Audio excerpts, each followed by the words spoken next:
नमस्कार दोस्तों, मेरा नाम है श्रेयांश।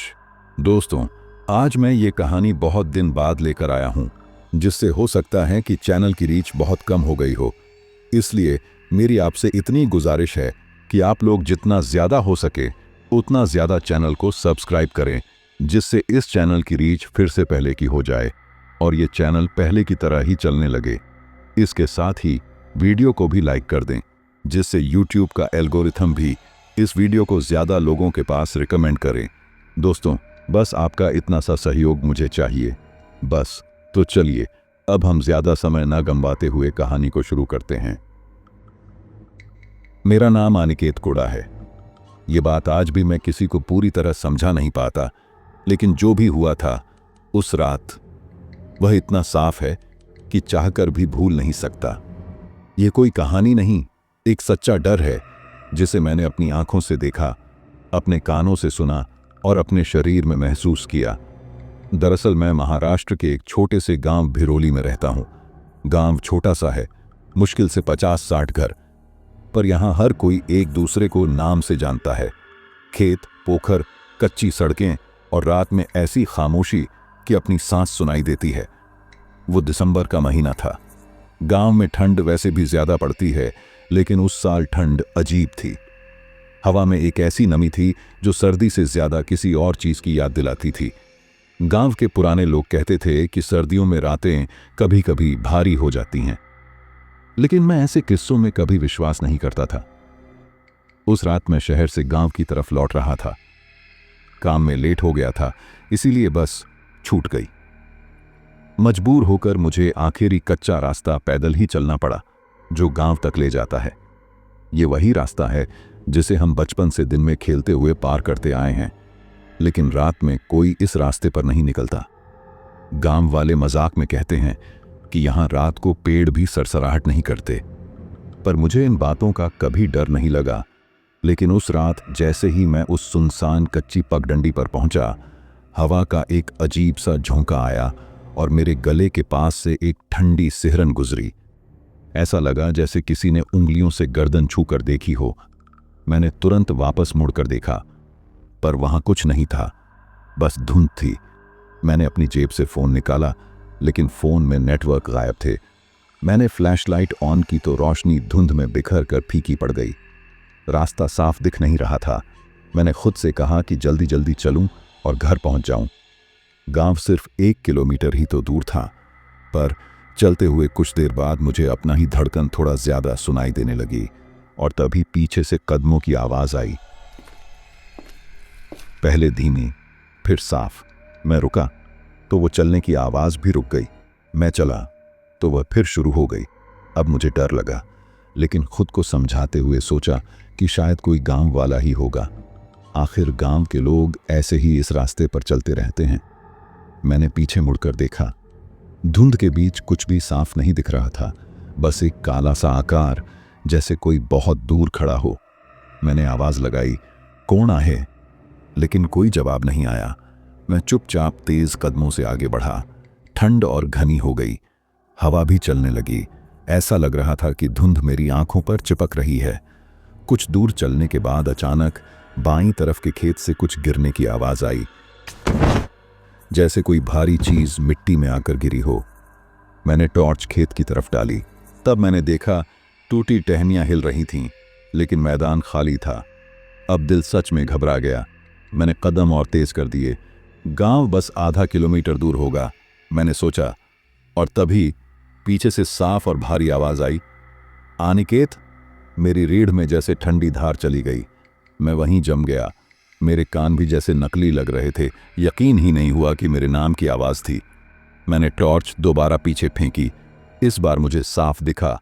धुंध के बीच एक आदमी खड़ा था, लंबा, असामान्य रूप से दुबला, और उसका चेहरा धुंधला, जैसे आकृति मौजूद है मगर नक्श गायब है। बिल्कुल फीका चेहरा, एक भी पहचान वाली चीज नहीं। मैंने टॉर्च नीचे कर दी और तेजी से आगे बढ़ने लगा। मैंने सोचा कि शायद सर घूम गया है या धुंध में आंखों का धोखा है, पर तभी वह आवाज फिर आई, इस बार बिल्कुल कान के पास, अनिकेत। थाम, अनिकेत, रुक। मैं दौड़ पड़ा। दौड़ते वक्त भी उस आवाज की गूंज मेरे कानों में थी। ऐसा लगा जैसे वह पीछा कर रहा हो, उसी गति से, उसी लय से। मेरी सांसें तेज हो गईं, पैर सुन्न हो रहे थे। हवा बहुत ठंडी हो चुकी थी। धुंध अब दूध जैसी मोटी थी। कुछ मिनटों बाद मुझे अपने गांव का मंदिर का छोटा घंटा दूर से सुनाई दिया। इसका मतलब मैं गांव के पास था। मुझे लगा मैं बच जाऊंगा, लेकिन तभी मेरे दाहिने कान के बिल्कुल पास फिर से वही आवाज फुसफुसाई, तू पलून काए जाइल? इसका मतलब तू भागकर कहां जाएगा? मैंने बिना पीछे देखे दौड़ना जारी रखा। सामने गांव की पहली टिमटिमाती लाइट दिखी। मैं पूरी जान से भाग रहा था। अचानक मेरे सामने से एक साया सड़क पार कर गया। काला, लंबा, अस्वाभाविक। मैं फिसल कर गिर पड़ा। मिट्टी में हाथ छिल गए। टॉर्च दूर जा गिरी। मैंने ऊपर देखा। सड़क पर कोई नहीं था, साया गायब। लेकिन मिट्टी में मेरे पास कुछ पडीडीडा था। 2 लंबे, सूखे, काले पैर के निशान, जैसे किसी ने उल्टा चलकर यहां कदम रखा हो। उस निशान की ओर देखते ही मेरे शरीर में एक ठंडी लहर दौड़ गई। जमीन पर पड़े उन लंबे, असमान निशानों को देखकर मेरा दिमाग सुन्न हो गया था। वे किसी इंसान के पैरों जैसे नहीं थे। उंगलियां इतनी लंबी और पतली थीं कि जैसे किसी ने हड्डियां खींचकर बढ़ा दी हों। सबसे डरावनी बात यह थी कि दोनों पैर उल्टी दिशा में बने थे। ऐसा लगा जैसे वो चीज पीछे मुंह करके आगे बढ़ती हो। मैंने खुद को समेटा और उठ खड़ा हुआ। टॉर्च वहीं पड़ी थी। उसकी रोशनी मिट्टी पर घूमते हुए एक छोटे से कीड़े पर पड़ रही थी, लेकिन आसपास के माहौल में कोई भी आवाज नहीं थी। न हवा, न पेड़, न कीड़ों की आवाज, बस एक गहरी भारी चुप्पी। ऐसा लगा जैसे रात खुद मेरी तरफ झुककर सुन रही हो। मैंने बिना एक सेकंड गवाए टॉर्च उठाई और गांव की ओर भागना शुरू किया। अब गांव की पहली लाइट करीब थी, लेकिन उससे भी ज्यादा करीब मुझे अपने पीछे कुछ चलता हुआ महसूस हो रहा था। कभी कभी सिर्फ एहसास गलत भी हो सकता है, पर इस बार मेरे पैरों के नीचे की जमीन, मेरे कानों की धड़कन और मेरे सीने की धक-धक सब एक ही बात कह रहे थे। ये एहसास झूठा नहीं था। कोई पीछे आ रहा था। मेरी सांसें तेज हो चुकी थीं। हवा इतनी ठंडी हो चुकी थी कि मैं हर सांस के साथ सीने में सुई जैसी चुभन महसूस कर रहा था। धुंध और घनी हो रही थी। ऐसा लग रहा था जैसे कोई जानबूझकर मेरे चारों ओर चादर की तरह लपेट रहा हो। गांव के पहले घर की छत दिखाई दे चुकी थी। मैं लगभग सड़क पर दौड़ते हुए वहां तक पहुंच गया। गांव में अंदर जाने के लिए एक गलियारा था। मैंने जैसे ही गांव के किनारे की उस छोटी सी गलियारे में कदम रखा, मेरे पीछे कोई भारी चीज गिरने की आवाज आई। मैंने पीछे देखा, और जो मैंने देखा वो कहना नामुमकिन है। सड़क के बीच में वही आकृति खड़ी थी। अब ये पहले से भी साफ दिख रही थी। वह इंसान जैसी जरूर दिख रही थी, लेकिन बिल्कुल इंसान नहीं थी। उसका शरीर लंबा था, लेकिन असमान रूप से। उसके कंधे बहुत छोटे और नीचे लटके हुए थे, और उसके हाथ घुटनों से भी नीचे तक जा रहे थे। और उसका चेहरा अब भी फीका था, जैसे धुंध चेहरे में घुल गई हो। मैंने देखा कि वह धीरे धीरे अपना सिर ऊपर उठा रही थी। पहले एक अजीब सा झटका, फिर दूसरा, जैसे किसी टूटी गुड़िया को कोई जोर से हिलाकर सीधा कर रहा हो। और फिर उसने मेरी तरफ देखा, पर उसके पास आंखें ही नहीं थीं। उसकी खाली, सफेद, सपाट सतह में देखने से भी मुझे ऐसा लग रहा था जैसे वह मुझे देख पा रहा हो। और फिर उसने एक अजीब सी हरकत की। उसका दाहिना पैर उल्टी दिशा में मुड़ गया, जैसे आगे चलने के लिए तैयार हो रहा हो, लेकिन उल्टे पांव से। मेरे पैरों ने खुद ही फैसला ले लिया। मैं बिना किसी सोच विचार के गांव की तरफ दौड़ पड़ा। गांव की गलियां बहुत संकरी थीं। दोनों तरफ कच्चे घरों की ऊंची नीची दीवारें, कहीं कहीं खपरेल की छोटी छतें। पर उस रात ये सब मुझे सुरक्षा नहीं दे रही थीं। उल्टा ऐसा लग रहा था कि गलियां मुझे घेर रही हैं। मेरे घर तक जाने के लिए 2 मोड़ थे। जैसे ही पहला मोड़ आया, मुझे पीछे से एक हल्की लेकिन बेहद तेज आवाज सुनाई दी, जैसे किसी ने सूखी लकड़ियों को एकदम तेजी से पैर रख दिया हो, या किसी ने 4 पैरों पर अचानक तेजी से दौड़ना शुरू किया हो। मैंने मुड़कर नहीं देखा। मेरे अंदर अब इतनी हिम्मत नहीं थी। तब तक मैं पहले मोड़ से निकलकर दूसरे मोड़ पर पहुंचा। बस अब घर सामने था। लाल मिट्टी का छोटा सा आंगन, ऊपर एक छोटा बल्ब जो हवा में हल्का हिल रहा था। मैं दरवाजे तक पहुंचने ही वाला था कि अचानक मेरे बाएं कान के बिल्कुल पास से एक ठंडी हवा चली और उसी के साथ एक आवाज आई, अनिकेत थाम, घर ही न को जा। इसका मतलब, अनिकेत रुक, घर मत जा। ये वाक्य सुनकर मैं जम गया। ऐसा लगा जैसे मेरे पैरों में किसी ने कील ठोक दी हो। मैंने घर की ओर देखा, बस 5 कदम दूर, और पीछे वो चीज। मैंने हिम्मत करके सिर थोड़ा सा घुमाया। वह गांव के दूसरे मोड़ पर खड़ी थी। उसकी गर्दन फिर से टेढ़ी थी और वह मुझे गहराई से देख रही थी, बिना आंखों के। उसके दोनों हाथ धीरे धीरे उठने लगे, जैसे मुझे बुला रहे हों। और फिर उसने पहली बार एक आवाज निकाली, एक ऐसी आवाज जो इंसान और जानवर दोनों जैसी थी, गहरी, भारी और सर्द। उसकी वो भयानक आवाज को सुनकर मेरी रीढ़ में एक ठंड का झटका लगा। मैंने किसी तरह अपने पैरों को चलाने की ताकत जुटाई, दरवाजा खोला और पूरे जोर से बंद कर दिया। अंदर घुसते ही मेरे घुटने जवाब दे गए। मैं फर्श पर बैठ गया।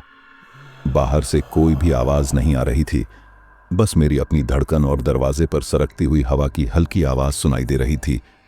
मैंने ताला लगाने की कोशिश की, लेकिन मेरे हाथ कांप रहे थे। मैंने किसी तरह कुंडी चढ़ाई और फिर बाहर दरवाजे के ठीक दूसरी तरफ से धीरे धीरे कुछ सरकने की आवाज आई। कोई दरवाजे को ऊपर से नीचे तक अपने हाथ से छू रहा था।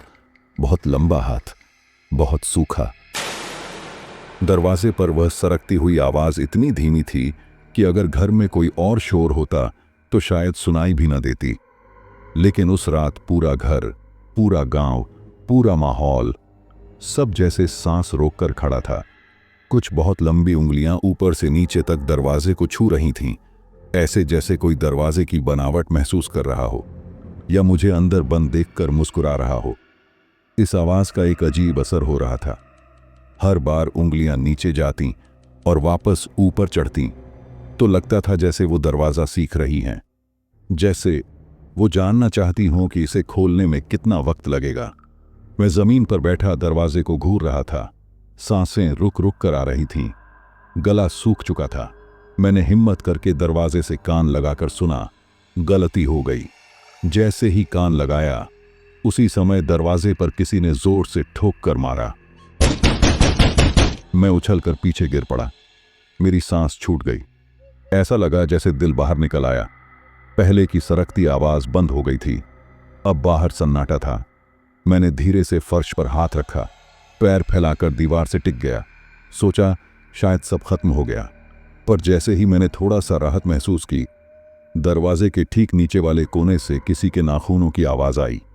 इस बार आवाज छोटी थी, लेकिन इतने पास कि जैसे वो चीज दरवाजे के दूसरी तरफ बैठी हो। मेरी नजरें उस कोने पर जमा गईं और कुछ सेकंड बाद दरवाजे के नीचे वाली पतली सी दरार से एक लंबी काली उंगली अंदर घुसी। मेरे सीने में चीख उठी, लेकिन आवाज बाहर नहीं आई। वो उंगली बहुत असामान्य थी। उनकी मोटाई सिर्फ पेंसिल जितनी थी, पर लंबाई इतनी कि आधी उंगली घर के अंदर आ चुकी थी। वो हिल रही थी, फर्श को टटोल रही थी, जैसे मुझे महसूस कर रही हो। मैं घबराहट में पीछे सरकने लगा। उंगली धीरे धीरे और अंदर आ रही थी। उसकी त्वचा सूखी हुई थी, झुर्रीदार और बिल्कुल स्याह थी। नाखून टूटे हुए थे और अब मैं दीवार से चिपक चुका था। आंखें फैल गई थीं। तभी अचानक वो उंगली रुक गई और फिर दरवाजे के पीछे से वही भारी फुसफुसाती आवाज आई, अनिकेत, दार उघड़। वो बोल रही थी, अनिकेत, दरवाजा खोल। उसकी आवाज में इतनी ठंड थी कि कमरे की हवा भी बर्फ जैसी लगने लगी। मैंने अपने दोनों हाथ से कान बंद कर लिए, आंखें कसकर बंद कीं। ये सब सपना जैसा था, लेकिन हर एहसास हकीकत से भी ज्यादा तेज था। कुछ सेकंड बाद वो लंबी उंगली वापस दरार से बाहर चली गई। मैंने राहत की सांस ली, पर पूरी राहत नसीब नहीं हुई, क्योंकि अभी मैं अपनी जगह संभाल ही रहा था कि दरवाजे के ठीक नीचे मिट्टी में 2 काले पैर के निशान बनने लगे। लेकिन ये निशान बाहर नहीं थे, ये दरवाजे के अंदर मेरी तरफ बन रहे थे। ऐसा लगा जैसे कोई अदृश्य चीज घर के अंदर कदम रख रही हो। मैंने कांपते हुए देखा, पहले एक निशान, फिर दूसरा। दोनों उसी तरह उल्टे थे, उंगलियां पीछे की तरफ थीं। मैंने डर से मुंह ढक लिया। कमरे में कोई नहीं था, लेकिन फिर भी कदमों की जगह बनती जा रही थी, जैसे वह चीज दरवाजा खोले बिना अंदर आ चुकी हो। अब वह मेरे कमरे के बीचों बीच पहुंच चुकी थी, लेकिन दिखाई नहीं दे रही थी। सिर्फ उसके बनाए हुए कदम दिख रहे थे। और फिर कमरे की छत पर मेरी टॉर्च की रोशनी अपने आप घूम गई। एकदम ऊपर छत पर एक काली परछाई उल्टा लटक रही थी, बिल्कुल चुप, बिल्कुल स्थिर। सिर्फ उसका चेहरा मेरी तरफ, और इस बार उसके चेहरे पर एक हल्की फीकी मुस्कान थी। छत पर उल्टा लटकता हुआ वो साया इतना शांत था कि पहले तो मुझे लगा मैं भ्रम देख रहा हूं, लेकिन जैसे ही मेरी टॉर्च की किरण उसके कंधे के पास पड़ी, उसकी त्वचा हल्की सी चमकी, वैसी चमक जो किसी सूखी सड़ी हुई चीज में आती है। उसका चेहरा अब भी वही सूना, सपाट था। बस इस बार उसके होंठों के किनारे बहुत हल्के ऊपर उठे थे, जैसे किसी ने उसे मुस्कुराना सिखाया हो, लेकिन गलत तरीके से। मैं जमीन पर बैठा था, पीठ दीवार से लगी हुई। मेरे हाथ बेकाबू होकर कांप रहे थे। छत पर वो चीज बिल्कुल हिल नहीं रही थी, लेकिन मुझे महसूस हो रहा था कि उसकी नजरें मेरे सीने में धंस रही हैं। अदृश्य आंखें, फिर भी सीधे देखती हुई। कमरा बेहद ठंडा हो चुका था। मेरी सांसें सफेद धुएं की तरह निकल रही थीं। तभी अचानक उस परछाई ने अपना सिर टेढ़ा किया, धीरे धीरे एक अजीब कोण पर, जैसे किसी के हाथ ने गर्दन की हड्डियां एक एक कर तोड़कर मोड़ी हों। हर आवाज इतनी साफ सुनाई दे रही थी कि लगता था कमरा खाली नहीं है। मेरी नजर उसके चेहरे पर थी। मैं चाहता था न देखूं, लेकिन न देखना भी नामुमकिन था। उसने अपनी गर्दन घुमाई और फिर उसकी दोनों लंबी भुजाएं नीचे की तरफ लटक गईं। अब उसके हाथ लगभग मेरे चेहरे के सामने थे, बस कुछ ही दूरी पर। मैंने टॉर्च को कसकर पकड़ा। एक पल को लगा टॉर्च बंद कर दूं, एक पल को लगा खिड़की से कूद जाऊं, और एक पल को लगा कि शायद चीखने से कोई जाग जाए, लेकिन न चीख निकली, न पैर हिले, न हाथ। तभी अचानक छत पर लटकता हुआ वो आकृति वाला साया हल्का सा हिला। ऐसा लगा जैसे किसी ने उसे ऊपर से खींचा हो, और फिर धीरे धीरे वह नीचे आने लगा। सिर पहले, फिर कंधे, फिर पूरा शरीर जैसे हवा में फिसल रहा हो। कोई गिरने की आवाज नहीं, कोई वजन नहीं, बस एक सर्द एहसास की मौत मेरे सामने है। वो जमीन को छुए बिना लगभग मेरे सामने रुक गया, इतनी पास कि अगर मैं हाथ बढ़ाता तो उसे छू लेता। मेरी सांसें रुक गईं, दिल मानो उल्टा धड़क रहा था। और फिर पहली बार उसने कोई आवाज निकाली, एकदम धीमी, मानो दो पत्थरों को रगड़ा गया हो। तू परत आला का अनिकेत, वो कह रही थी। तू वापस आ गया अनिकेत। ये सुनकर मेरे होश उड़ गए। ये वही आवाज थी जो गांव के मोड़ पर मेरे पास से गुजरी थी, एकदम वही। मैंने सिर हिलाया, मुझे नहीं पता क्यों। शायद डर ने शरीर का कंट्रोल छीन लिया था। शायद मुझे लगा अगर जवाब नहीं दिया तो ये छू लेगा। उसके चेहरे में हल्की हलचल हुई, फीकी मुस्कान थोड़ा और फैल गई, और फिर उसका हाथ धीरे धीरे मेरी तरफ बढ़ने लगा। उंगलियां लंबी, पतली और जाने कैसी ठंडी। जैसे ही वो मेरी गर्दन तक पहुंचने वाली थीं, दरवाजा अचानक धाड़ से खुला। ताकत इतनी तेज थी कि बाहर से हवा का झोंका अंदर आया और टॉर्च मेरी हाथ से छूटकर फर्श पर गिर गई। रोशनी इधर उधर घूम गई। मैंने दरवाजे की ओर देखा। सामने मेरी माँ खड़ी थी, घबराई हुई, सांसें तेज, और पीछे दो पड़ोसी। तभी मेरी माँ ने कहा, अनिकेत, दारू काय बंद आहे। उसका मतलब था, अनिकेत, दरवाजा क्यों बंद था। मैंने फौरन छत की तरफ देखा, पर अब वह चीज गायब थी, एकदम गायब। न आवाज, न निशान। लेकिन फर्श पर जहां वो खड़ी थी, वहां दो उल्टे पैरों के धुंधले निशान अभी भी थे, धीरे धीरे मिटते हुए। मैं उस जगह देखता रह गया, और मां मुझे हिलाकर उठाती रही। काय झालम, काय बख्तोयस तिकड़े, मतलब क्या हुआ, क्या देख रहा है। पर मेरी आवाज नहीं निकली। मैं बस एक शब्द बोल पाया, आई तिथम कोणी होतम, मतलब मां। वहां कोई था, तब माँ और पड़ोसियों ने देखा, पर उन्हें कुछ नहीं दिखा। मुझे उठाकर चारपाई पर बैठाया गया, पानी दिया गया।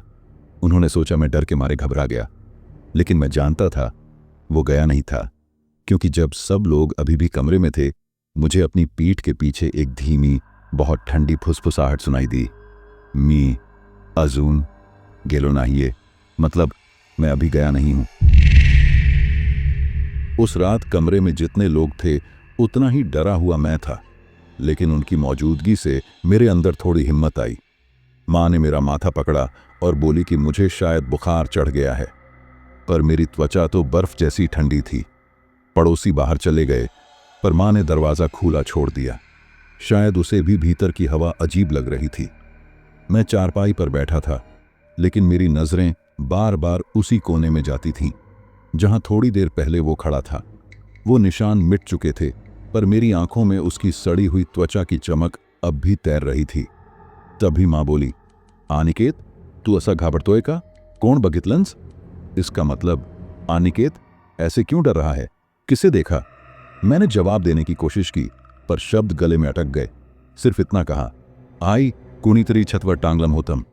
मतलब माँ, कोई छत पर लटका हुआ था। तभी माँ शांत हो गई। उसने मेरी तरफ देखा जैसे वो मेरे चेहरे पर सच ढूंढ रही हो।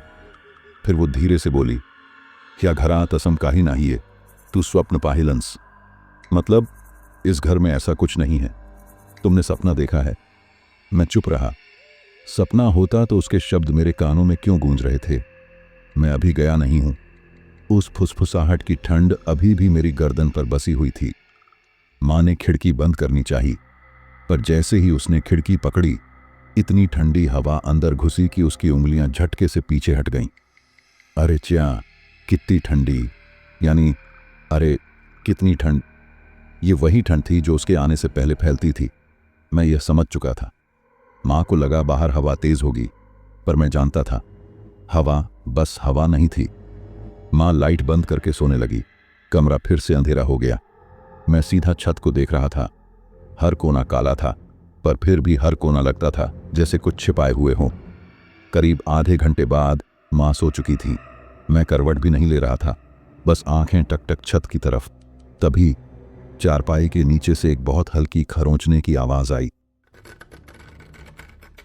मेरे शरीर में जैसे 1000 सुइयां चुभ गईं।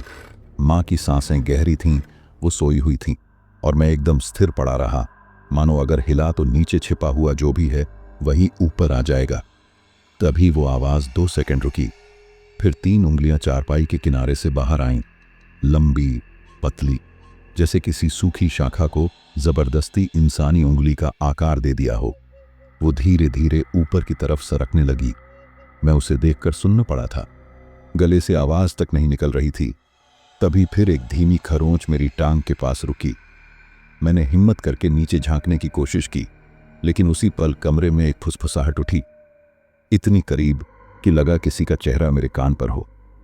वो फुसफुसाहट इस प्रकार थी, पाहतोयसना मी आलोय, यानी देख रहा है ना, मैं आ गया हूं। मैंने सांस रोक ली। मां करवट लेकर मेरी तरफ मुड़ी। उसके हिलते ही वो उंगलियां झटके से चारपाई के नीचे चली गईं। कमरा फिर शांत हो गया, लेकिन वो खरोंच वाली आवाज हवा में अब भी लटकी हुई थी। मैंने मां को जगाना चाहा, पर मैं डर रहा था कि अगर मैंने उसे जगाया तो वो चीज सामने आ सकती है और वो उसे भी देख लेगी। कुछ चीजें अकेले सहना बेहतर लगता है। मैं आंखें बंद भी नहीं कर पा रहा था, क्योंकि जैसे ही बंद करता उसकी उल्टी गर्दन वाला चेहरा सामने आ जाता। करीब 10 मिनट तक कुछ नहीं हुआ। फिर घर के पिछवाड़े से किसी के कदमों की आवाज आई, धीरे सीधे हमारे कमरे की तरफ आती हुई। मैं सीधा उठकर बैठ गया। मां अब भी सोई हुई थी। कदम दरवाजे के ठीक बाहर आकर रुक गए। सब शांत हो गया। फिर बहुत धीरे दरवाजे पर उंगलियां रगड़ने की आवाज सुनाई दी। मैं समझ गया, वो बाहर खड़ा है, और इस बार उसका इरादा मुझे देखना नहीं, मुझे लेना था। दरवाजे के बाहर खड़ी उस चीज की रगड़ती उंगलियों की आवाज ने मेरे हाथ पैर सुन्न कर दिए थे। मां सोई हुई थी, और मैं समझ चुका था कि अगर वो अंदर आ गई तो शायद हम दोनों नहीं बचेंगे। एक पल के लिए लगा कि अगर मैं चुपचाप बैठा रहा तो वो चली जाएगी, लेकिन अंदर कहीं पता था कि ये अब सिर्फ डराने नहीं आई, अब वो मुझे लेने आई थी। तभी दरवाजे पर रगड़ अचानक बंद हुई। पूरा घर शांत हो गया, इतना शांत कि मेरी सांसें तक सुनाई दे रही थीं। मैंने हिम्मत करके चारपाई से पैर नीचे उतारे। फर्श बेहद ठंडा था, जैसे बर्फ रखी हो। मैंने माँ को हल्के से हिलाया, आए उठ, बाहर कोनी आहे, यानी माँ उठो, बाहर कोई है। वो आधी नींद में उठी। उसने मुझे देखा और घबराई सी बोली, कोनी नस्तम, रात झालिए झोप, मतलब कोई नहीं है, रात है, सो जाओ। पर तभी दरवाजा एकदम हल्का सा हिला, बस इतना कि उसकी कुंडी में खट की आवाज आई। माँ का चेहरा बदल गया, शायद पहली बार उसने भी कुछ महसूस किया। वो धीरे से उठी और दरवाजे के पास जाकर बोली, कौन आहे तिकड़े, यानी कौन है बाहर। पर बाहर से कोई जवाब नहीं आया। कमरा और ठंडा हुआ, इतना कि हमारे सांसों का धुंध हवा में तैरने लगा। और फिर दरवाजे के नीचे की छोटी दरार में एक पल के लिए एक लंबी काली उंगली अंदर सरकी, धीरे, फिर गायब। माँ के हाथ कांप गए। उसने फौरन दरवाजे से पीछे हटकर मुझे पकड़ा। अनिकेत, हे मानुस ना ही ये, यानी अनिकेत, ये इंसान नहीं है। ये बात वो पहली बार मान रही थी। हम दोनों कमरे के कोने में खड़े थे, माँ मेरे सामने, जैसे मुझे बचाने के लिए दीवार बनकर खड़ी हो। कुछ सेकंड तक कुछ नहीं हुआ, फिर दरवाजा खुद ब खुद धीरे धीरे खुलने लगा। कुंडी लगी हुई थी, लेकिन फिर भी वो खुल रहा था। कुंडी की धातु की चरमराहट कमरे में गूंजती रही। माँ ने मुझे पीछे धकेला। मेरे सीने में धड़कन ऐसे चल रही थी जैसे दिल टूटकर बाहर गिर जाएगा। दरवाजा आधा खुला और बाहर सिर्फ काली खाली रात थी, लेकिन खाली रात में भी एक शक्ल छिपी थी। वो दिखाई नहीं दे रही थी, लेकिन महसूस हो रही थी। एक थकी हुई भारी सांस सीधे हमारे सामने आई। मैंने माँ का हाथ पकड़कर कहा, आई दरवाजा बंद कर। माँ ने कुंडी पकड़कर दरवाजा बंद करने की कोशिश की, लेकिन दरवाजे के बाहर से किसी ने उसे रोक रखा था। इतनी हल्की ताकत जैसे कोई फिसलती उंगलियों से रोक रहा हो। माँ ने जोर लगाया, उसने पूरा दम लगा दिया और अचानक दरवाजा धड़ाम से बंद हो गया। माँ ने तुरंत कुंडी लगा दी और मेरे साथ वापस कोने में खड़ी हो गई। बाहर फिर एकदम चुप्पी, लेकिन वो चुप्पी किसी तूफान की तरह लग रही थी। तभी करीब 1 मिनट बाद छत से कुछ गिरा। कोई पेच, कोई टूटी लकड़ी, या मैंने ऊपर देखा। छत पर दीवार के पास मिट्टी की एक पतली सी लकीर थी, जैसे किसी ने अपने नाखून छत पर घसीट दिए हों और धूल नीचे झर गई हो। माँ ने मेरी नजर देख ली। उसने मुझे पीछे किया और बोली, खिड़की उगड़, आपन गावात पलायचम, मतलब खिड़की खोलो, हम गांव में भागेंगे। मैंने खिड़की खोली। ठंड का एक तेज झोंका अंदर आया, पर इस बार उस ठंड में वो डर नहीं था जो वह लाता था। हम दोनों खिड़की से बाहर कूदे और पीछे की पगडंडी से गांव की तरफ भागने लगे। रात भारी थी, हवा तेज थी और हमारे पैरों के नीचे मिट्टी तेज आवाज कर रही थी, पर घर की तरफ से कोई आवाज नहीं आई। हम गांव पहुंचे, लोग इकट्ठा हुए, कुछ खुद चलकर आए। रात भर हम वही रहे। फिर सुबह कुछ लोग हमें वापस घर तक छोड़ने आए। घर का दरवाजा बंद था, कुंडी वैसी की वैसी, लेकिन दरवाजे पर ऊपर से नीचे तक 3 लंबी उंगलियों के गहरे निशान थे, मानो किसी ने अंदर घुसने की कोशिश की हो, पर वो अंदर नहीं जा पाया। उस रात मैंने एक बात समझी, जो चीजें हमें दिखाई देती हैं उनसे तो हम डरते ही हैं, लेकिन जिन चीजों का बस एहसास होता है उनसे बच पाना मैं नहीं मानता कि हमारे हाथ में है। हमने घर बदल लिया, वो जगह छोड़ दी, पर आज भी कभी कभी ठंड अचानक बढ़ जाती है। हवा एक बर्फीली परत की तरह त्वचा को काटती है और कान में बहुत दूर से एक आवाज सुनाई देती है, मी अजून गेलो नाहिए, यानी मैं अभी गया नहीं हूं। और तब मुझे लगता है वो आज भी ढूंढ रहा है कि मैं कहां गया।